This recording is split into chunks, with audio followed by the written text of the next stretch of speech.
This has got three tails on it. Tail things.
Look, Suzanne.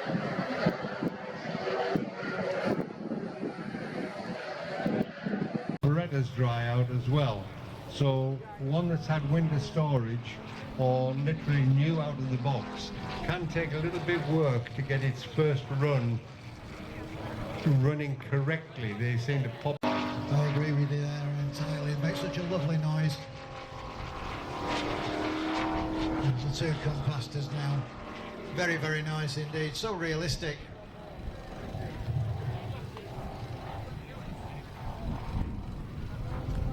And this, you'll hear one wind up, and now it's John coming through from the left. That is a Moki on full source, all 250 cc's of it. Think of that as a small motorbike. Gracefully electric gun. It's very sort of subdued, nice and restful.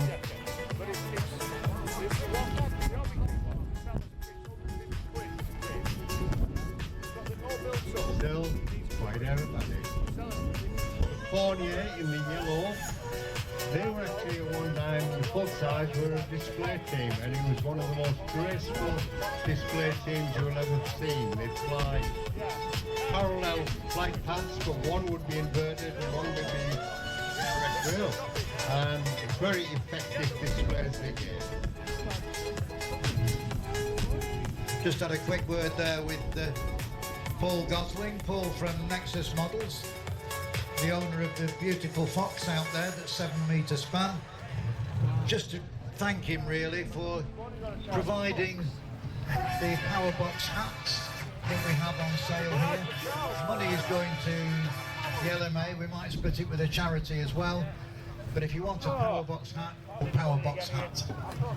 But talking about batteries, Dave, I think the other thing is not to over discharge them with lipos. That's when they become a problem again, isn't it? Yeah, if you get too little charge in, and you always time your flight with them, because you've got 100% capacity maybe when you take off, but at about 30% performance starts to deteriorate quite rapidly. And if you keep flying till they're flat and you don't know, then you risk an explosion as well, because you're over discharging the battery effectively. So make sure that you understand the implications. My electric bike to Adam. Now then, with the Gloucester, being blown about quite a bit there with the wind.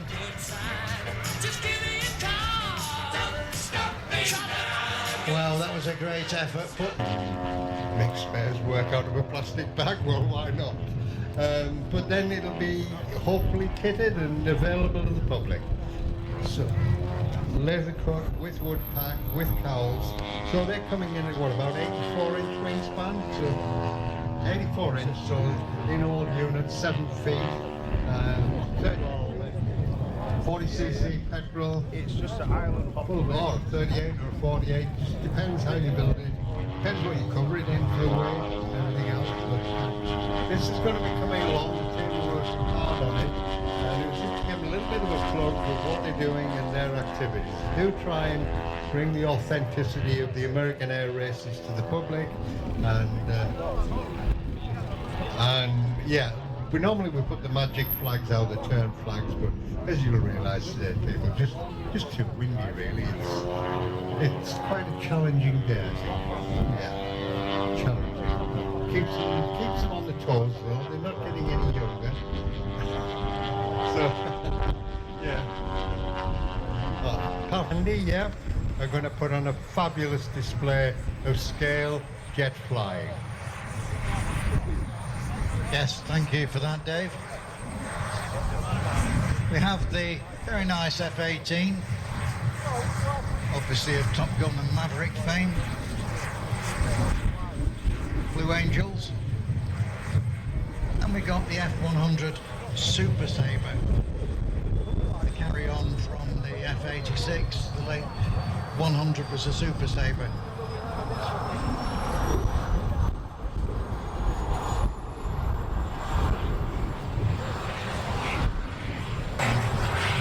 Both engines are now running. Super Sabre is backtracking down the runway, ready to take off. Steve Gilbin's F-18 is also running.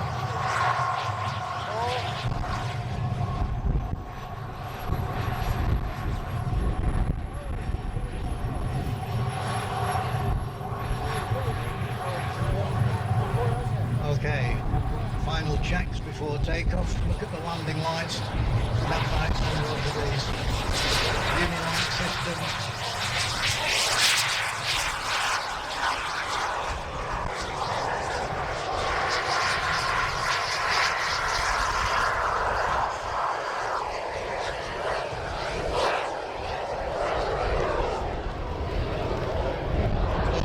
Safely away.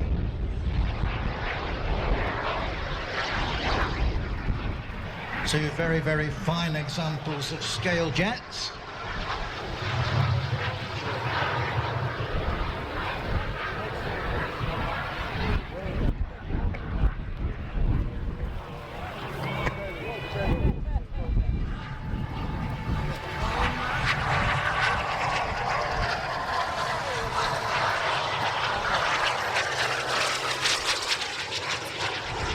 Alright, let's tell you a little bit more about these two jets. The F-18,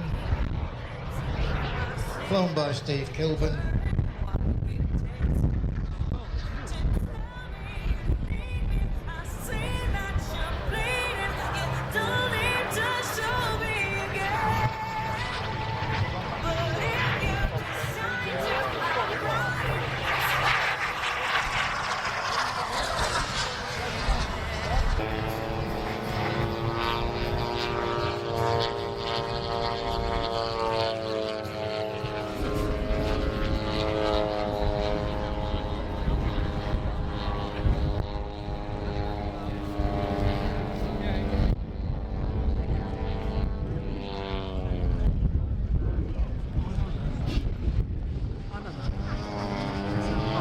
Tells me that the kit went together very well. It's Skip Model Designs.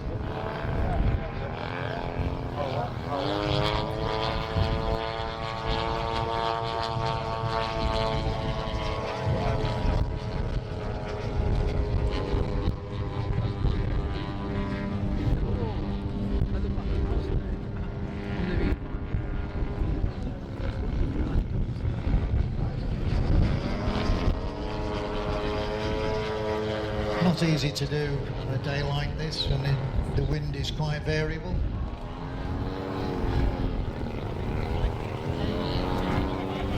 Pilots there communicating to each other what the intended manoeuvre is next so that they can keep together.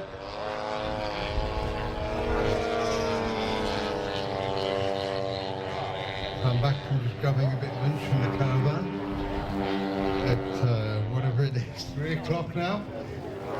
But lovely display, they did it this morning, fabulous display together. I think the wind's even got stronger than this morning now, it's just getting a really choppy, horrible afternoon, and that's getting close.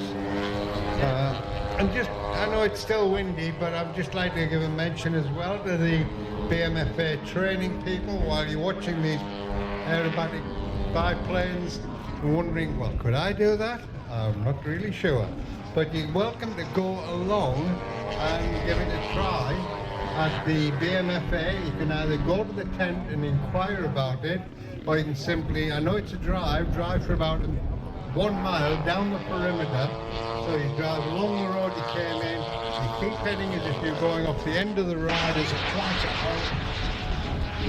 Windy conditions like this. Very efficient.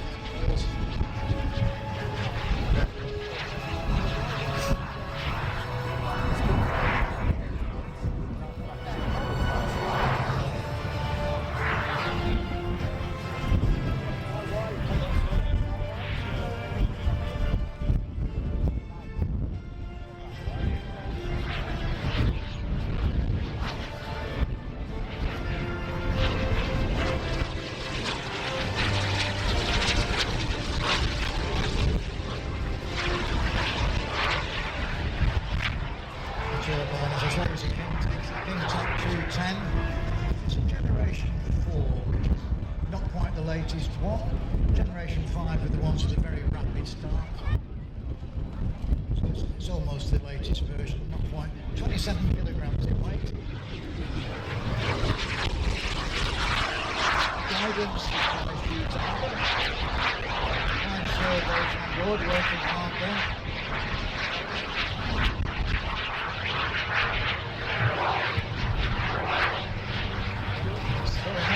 just into the spin.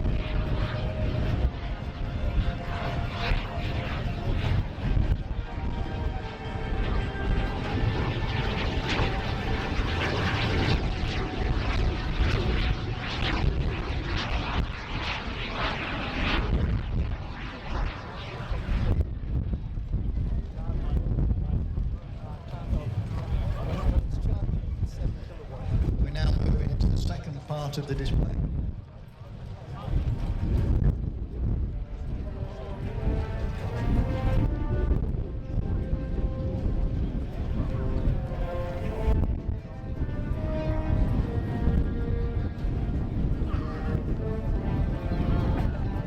Purely on the glide here, trading height for speed.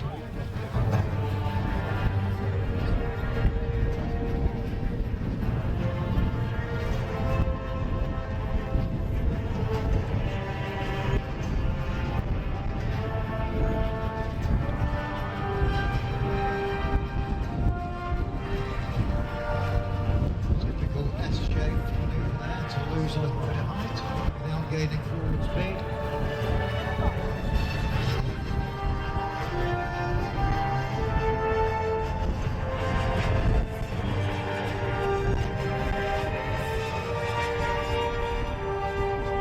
And the 7-metre Paritech Fox almost at his feet, but not quite. Great round of applause there, Steve. Very well done indeed. Thank you for bringing it, Paul. And also, Paul, thank you for the hats which we have on sale here as well. Donated by Paul. We're selling them at £5 a piece, Powerbox hats, and the money will go to the LMA and to charity. So if you want one, come and see us at the commentary box. David has them in there, and they're £5 a hat, which is a good bargain really for a Powerbox unit.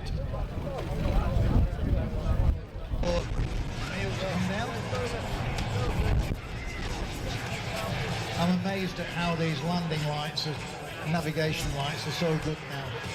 I know there's plenty of manufacturers, but Unilight seem to always win the day when I start looking at these. This is bright daylight and you can still see the lights.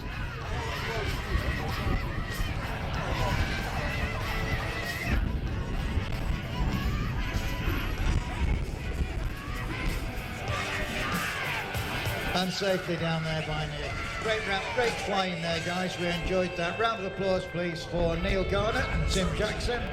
And we hope to see you flying later on. Thank you, ladies and gentlemen. That was The other one, totally different style, the young guns with super movements, comes in inverted upside down. And here we go. What happens next? Oh, he's just going to have an inverted pass. Well, that's very mundane. Pushing, gaining altitude, rolls, flicks, you name it. It's all going on in that airframe now. You couldn't do this with full size. The pilot would have blacked out long ago. They're probably pulling something like about 15G in those maneuvers. But the same aircraft, if you turn all of the controls down to very, very small movements, it's still aerobatic, but very, very gentle. So they don't do anything extreme. I fly an extreme flight laser, and it's turned right down, and it's nice and docile for me. It's a lovely aeroplane. When they put these fantastic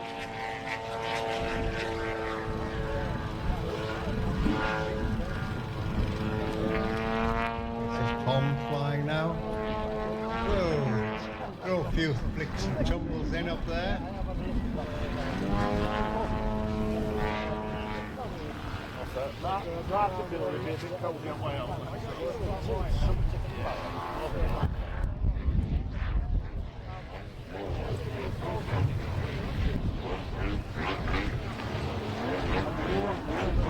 All the modern ones that you come past now, the construction of it is basically you've got a one-piece fuselage.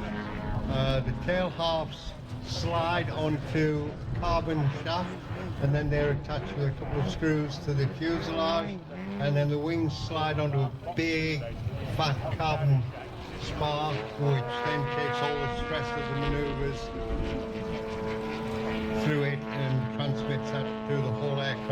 It's a very, very, you pick the pieces up and they feel very light, but they're incredibly strong.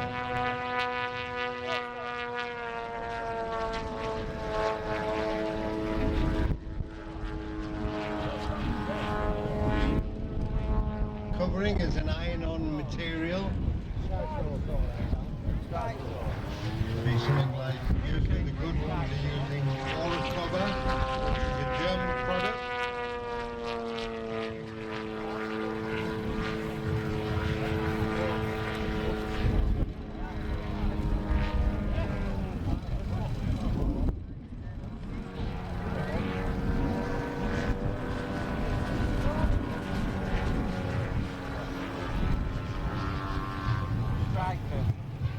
Because I told Neil you'd been buying it, what's he got? I said, I've got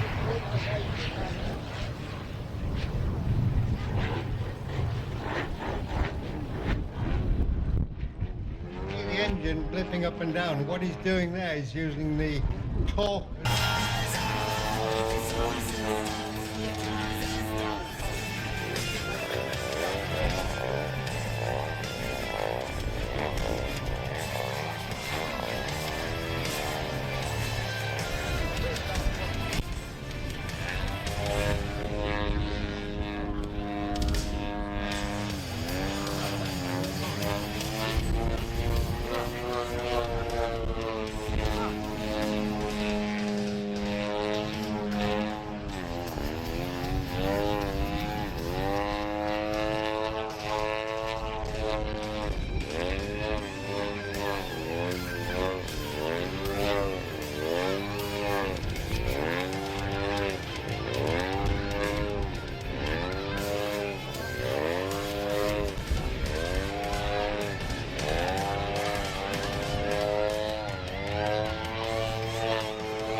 Come on, ladies and gentlemen, watch and be amazed.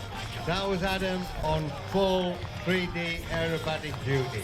And a brilliant performance, as always, and one we must appreciate for its absolute quality and skill. So thanks, Adam. Taught aircraft to the B-17 on its bombing raids into Germany. The American Air Force insisted on daylight bombing raids, and before the P-51, the B-17 was really a sitting duck. Basically, the Germans knew when the fighter escort would return home, then they would launch their fighters to attack the B-17.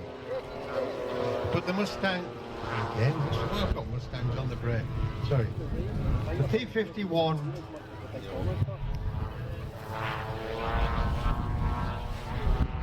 was the escort which changed everything. It was fitted with two huge drop tanks to increase its fuel range. The drop tanks, they were disposable, they were made from papier-mâché, and it was then capable of a full escort duty to and from the intended target. Losses were still heavy, but nowhere near as catastrophic as it was prior to the Mustang coming along. Steve looks like he's coming in for a landing. It's been a rough old flight for him, this. Been difficult. Oh, he's got an engine out as well by the look of it, which is not good.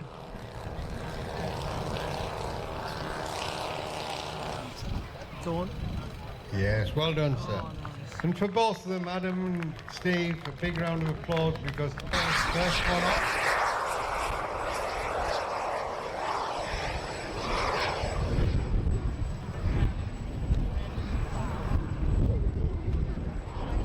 And the first F-16 is safely away. Something on its line about to go.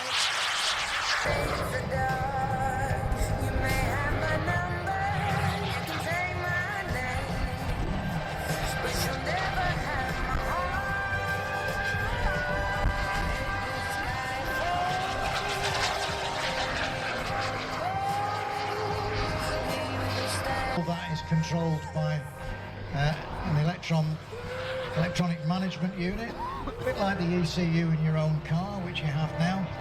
And that management unit controls all the parameters of the turbine. Just for a bit of information, we're running at about 750, 800 degrees centigrade, the exhaust. Maximum RPM will be about 125, 130,000 RPM. A very nice fast pass there by 16 of Allen. And what gets them to spin, there's a little electric motor on the front. Excuse me one second. Airborne now is the beautiful Comp ARF model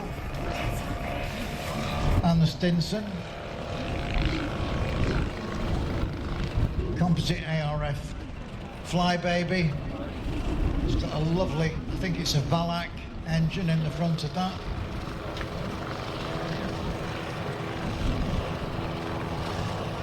That's very nice. It's a lag, isn't it? And Here comes James. But he's going to do it the slow way. Full length, slow rolling. That's the way to do it. We'll pull vertical now, wouldn't it? Yep. Halfway. And roll back to right. There we go. It does stand out, that orange, doesn't it? When you see the grey one now going through that bank of cloud, it becomes very much a profile. Difficult to...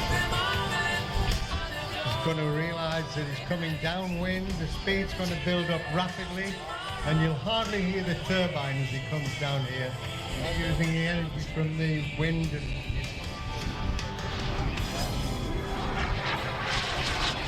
And very nice slow roll downwind. Andy, of course, flew the F100 Super Sabre We've just for us. noticed and been told it's not. It's Adam Broomfield flying in now. And he's standing watching. Good in. And he asked if I could describe it, and I suppose the answer is no. It's obviously a hat, it's covered in flowers, it's blue and pink, with a ribbon on the front. If you've lost a hat, yeah, we reckon it's female, definitely. Well, you never know these days, but we assume it's a female hat, as Adam takes to the sky with the hawk.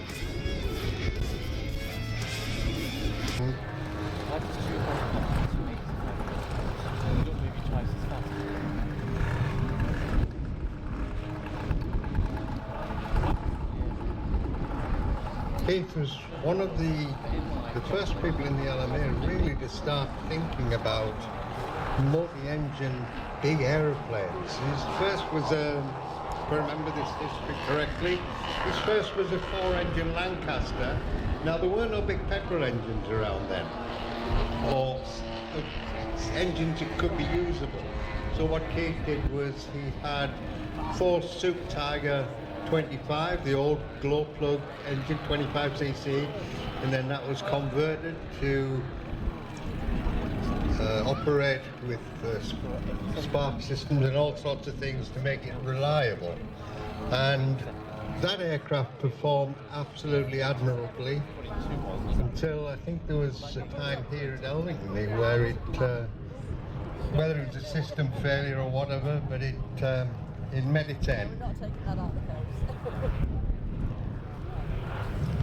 Impromptu and everything else, there was a collection along the line, and the monies that was raised went to a charity, so that was very generous. Keith then did his bullfighter, and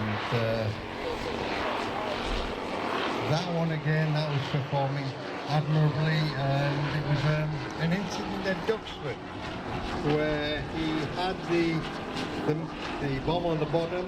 He dropped that from the bullfighter, and whether it was focus or whatever, that went a little bit wrong, and it decided it was going to land in a tree, which wasn't very nice. But he's consistent with his will for larger aircraft and aircraft that are different, and that's what really sets some of the members of the Large Model Association apart. This is their focus, is what can we do that is slightly different. Constellation, a beautiful aeroplane, was started with a Tony Nyhouse design, which Tony didn't complete. Keith took it on, and him and his friend Peter Jackson spent a lot of time, maybe 3-4 years, in building this aeroplane. The undercarriage was a work of art. You notice it had a long, spindly front leg. That at first had to be worked on to make it a little bit stronger, but that's been working fine. So the aircraft now is into its, can't remember how many seasons, but it has performed admirably over that time.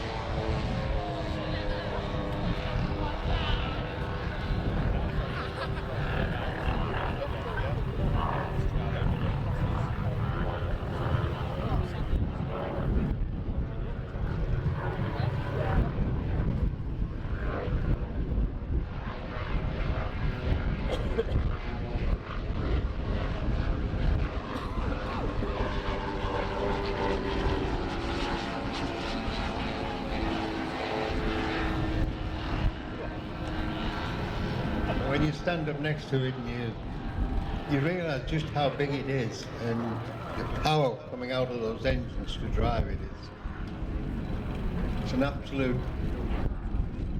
art to build and fly a model of this kind. Paintwork was done by Phil Knowles.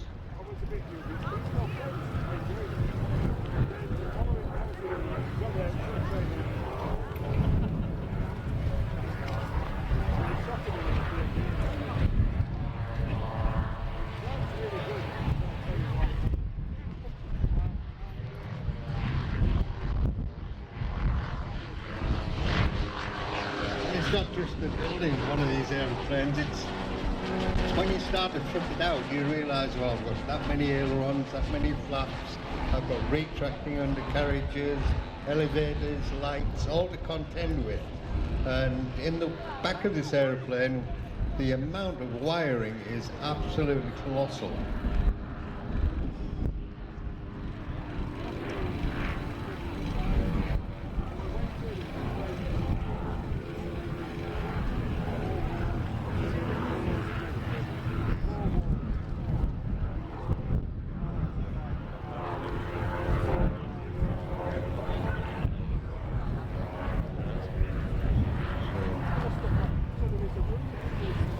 Nice contrasting skies that come round. I think Keith's got the lights on the Constellation now. And a dirty pass just with the undercarriage down, make sure everything's down and locked.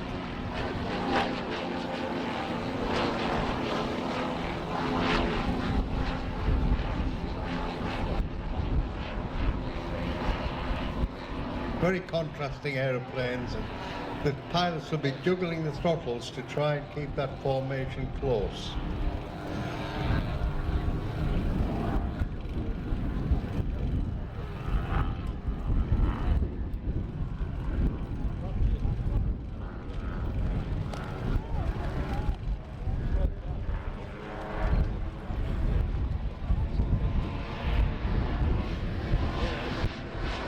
Picked up the carriage away.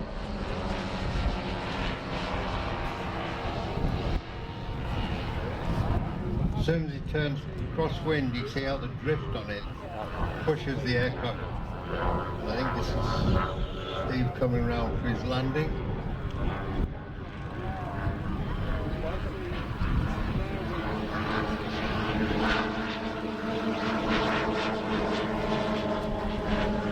Yep, Steve's lined up now, wheels down.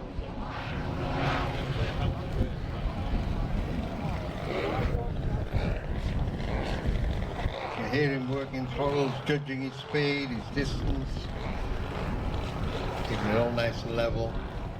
Beautifully done. Safely down, another great flight. But hang on any applause till we get the second one down, and we'll give him a big super round of applause, because this has been a superb flight, beautifully displayed. Two excellent American passenger aircraft, the Constellation and the Beech.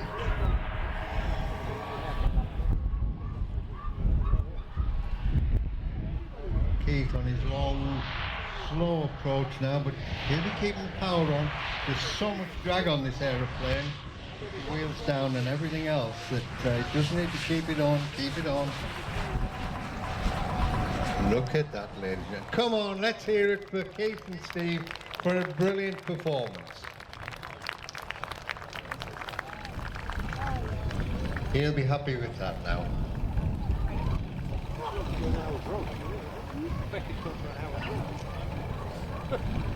Now I've got Ian from IAD Designs, which you've got the stand just behind me, and he's demonstrating his Serpent, for which I think many hundreds must have.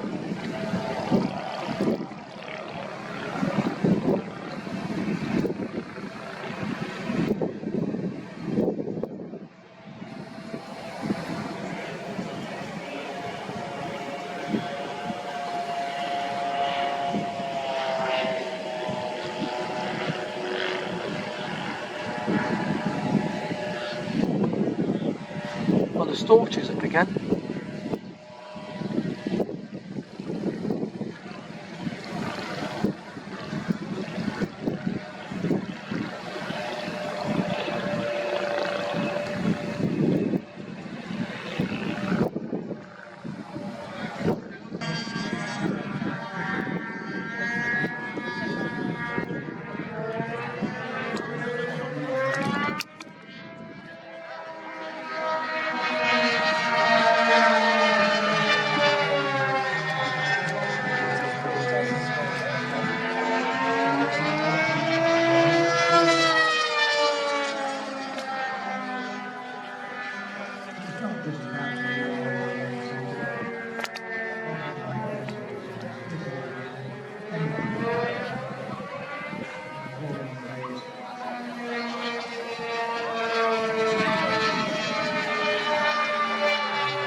There we go.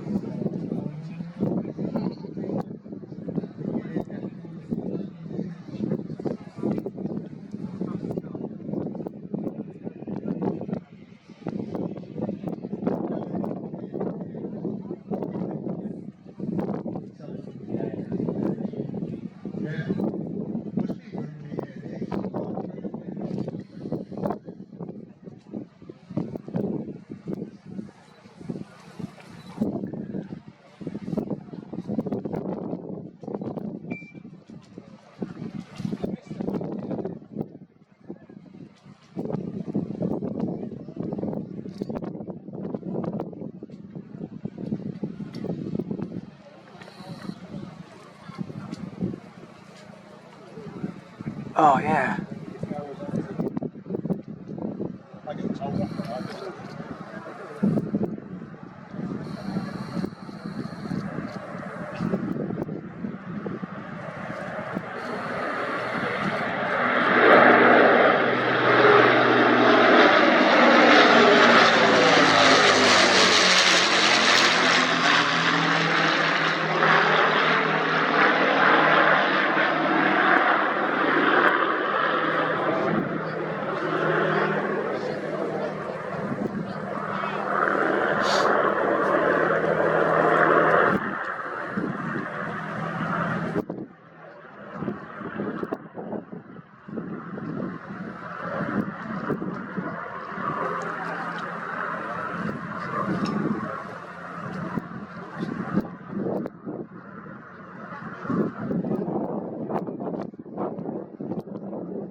That works.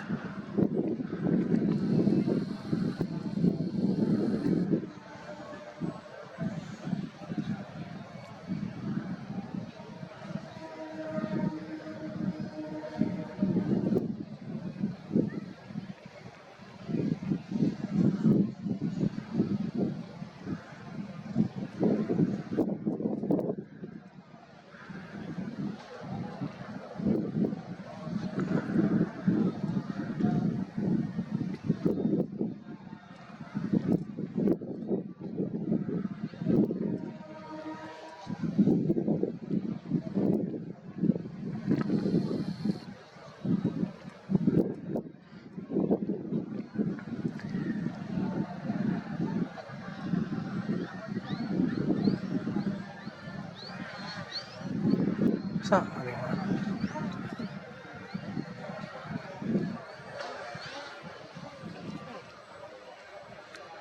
Not sure.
Is that an Irish song?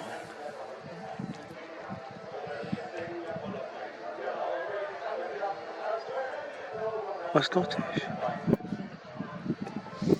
I know Irish, isn't it?